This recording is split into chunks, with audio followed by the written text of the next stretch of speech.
He was once the face of one of America's most haunting murder cases. Now, Bryan Kohberger wakes up each day inside a concrete box, under constant watch, with only his own thoughts, and the crushing knowledge that life, as he knew it, is gone forever. But life behind bars is far from quiet. Inmates whisper, doors bang, and the world outside still watches. Tonight, we pull back the curtain on Kohberger's life after the verdict, and it's darker than most imagine. Kohberger's sentencing marked the end of a trial that riveted the nation. After chilling testimony and emotional statements from the families of Madison Mogen, Kaylee Goncalves, Zonica Nodal, and Ethan Chapin, he received 4 consecutive life sentences without parole. The death penalty was considered but ultimately avoided, sparing the victims' families a prolonged ordeal. Almost immediately, Kohberger was moved from the Latah County Jail, a small facility ill-equipped for someone of his notoriety, to the Idaho Maximum Security Institution, or IMSI, near Boise. This is where the state houses its most dangerous inmates, convicted murderers, gang leaders, and others deemed high risk. Security during the transfer was intense. Video being released showing Bryan Kohberger has arrived in Idaho with his plane landing at the Pullman-Moscow airport tonight, as well as Kohberger arriving at Latah County Jail. Now, he's expected to appear in court this week with the probable cause affidavit being unsealed, which will reveal more details on his arrest. Multiple officers, armored vehicles, and carefully planned routes ensured no threats could interfere. Once inside MC, Kohberger was placed in administrative segregation, a form of solitary confinement reserved for high-profile or at-risk inmates. Every step, every movement was monitored. For Kohberger, survival had just taken on a whole new meaning. In administrative segregation, Kohberger spends roughly 23 hours a day in a cell about 8 by 10 feet. A small window lets in light but little else.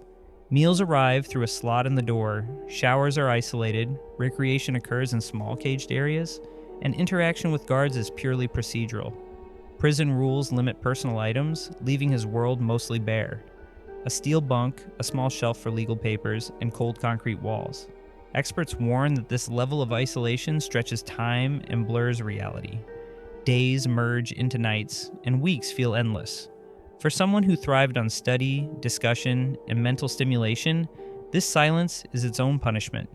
Psychologists note that inmates in this environment often develop rigid routines, pacing, repeated reading, or mental exercises just to maintain a sense of control.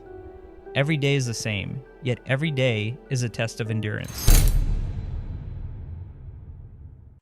Even behind locked doors, a prisoner's reputation travels fast.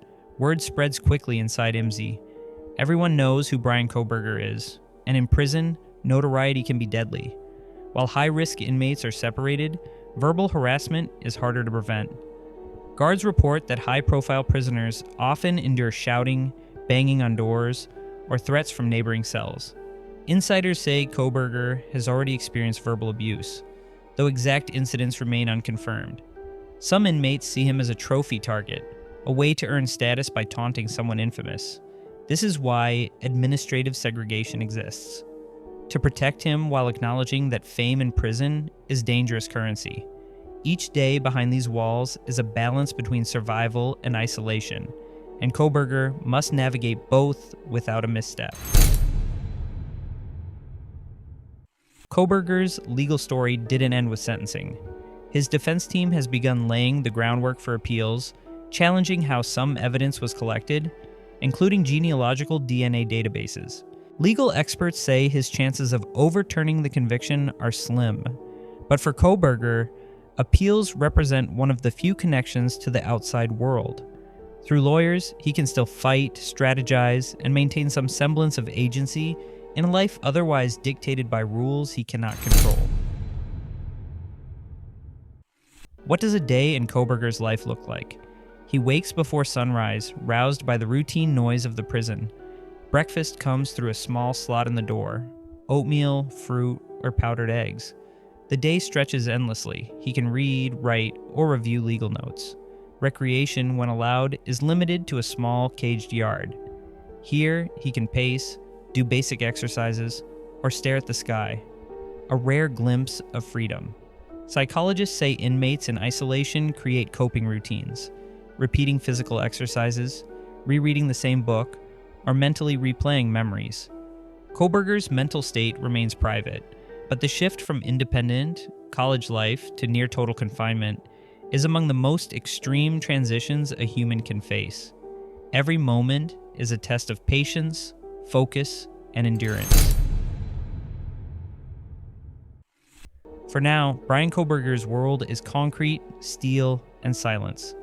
The man once accused of meticulous planning now has almost no control over his environment. Each day is routine, unchanging, and strictly monitored. Outside, the victims' families continue to live with grief, a pain that no prison sentence can erase.